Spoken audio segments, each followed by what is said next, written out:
So I have to admit, whenever I first started going and reading through the scripture readings to figure out what I wanted to preach on, I thought, I like St. Paul. We're going to do St. Paul's.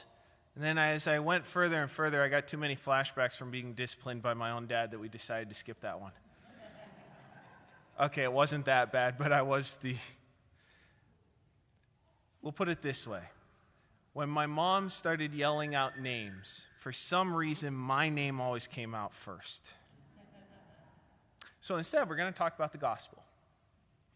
Now, I taught for 5 years in high school, and I taught moral theology. It was one of the main things that I got to go ahead and teach, which was a wonderful thing. But the kids would always look at me, and they go, and I'd love to ask them the question, so, are you good enough for heaven? And I loved the responses that I got. The vast majority were actually like this. Well, I haven't stole anything major. I didn't kill anybody, like murder them. Okay. And my personal favorite, well, yeah, I mean, I'm not like Hitler or anything. And I'm like, well, we really set the bar heaven here for really high for heaven. All right, I didn't steal anything major. I didn't kill anybody, and man, sorry, I'm not Hitler. Like, we're really setting the bar high for ourselves, right? I hate to bust your bubble, and I can't say that, especially for the kids. I love to do it. For you guys, I kind of hate to do it. You're never good enough. I will never be good enough. You will never be good enough. Mary, who was without sin, was never good enough for heaven. She couldn't earn it. We can't earn it. Why do we tend to think time and time again, fall into the trap of, I am good enough for heaven? I didn't do anything that bad. I do a little bit here and there, but on a whole, I try to be a good person. I'm a good guy. So, yeah, I'm going to go to heaven. No, none of us are good enough for heaven. Heaven is a gift to you, a gift to me, a gift to every person who has ever lived or will ever live. Even for Mary, who was without sin, it was a gift to her. We can never do enough to earn heaven. In fact, for us, we actually deserve the opposite because we're not like Mary. We're not without sin.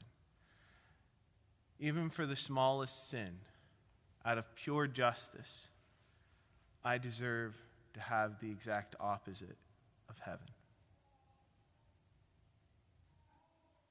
Remember, it's a gift. And we have to accept it. There's the trick, right?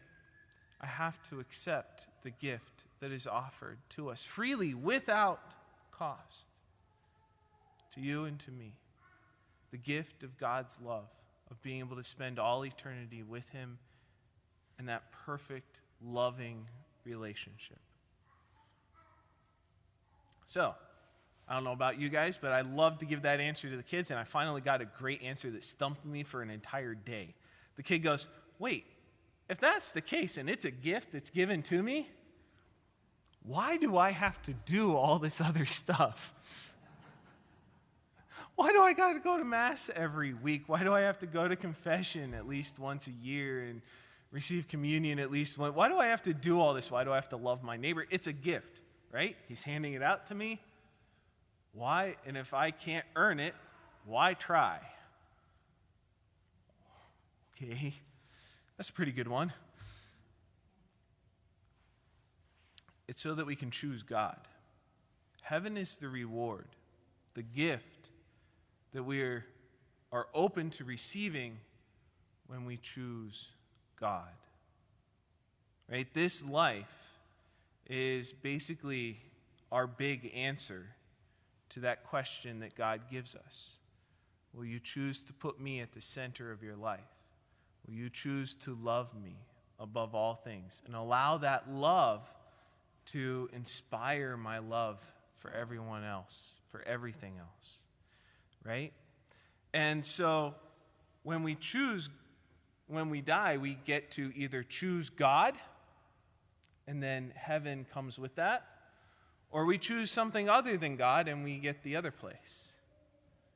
Our life is kind of that answer, right? And so, is God really the center of my life? Is he really the core thing, or is it something else? Is it my pride, money, prestige, fame, comfort, pleasure, myself just in general? Or is it God? Now, I'm not saying we have to be perfect, but we have to be striving to be perfect, right? Am I striving to choose God? Is he my center and I fail? Or is he just not my center at all, and I keep him in the periphery so that I feel safe? Why do we think that if we keep him in the periphery, then when we die, all of a sudden I'm going to say, yes, I actually do choose God in the end? And again, my kids have a great answer. They go, well, because I don't want to go to the other place. I go, okay, but that's a very self-centered reason, not a putting God at the center. That's still keeping myself at the center. See, the difference between that and to try to fully choose and to love God is that at least we're desiring and working towards keeping God at the center of our lives instead of just close enough we feel comfortable and safe. So, 1, we're not good enough for heaven. 2, that's okay. It's a gift. We don't have to be good enough. It's given to each and every single one of us. And 3, choose to have God at the center of your lives now. It'll make it way easier whenever we have to make the final choice.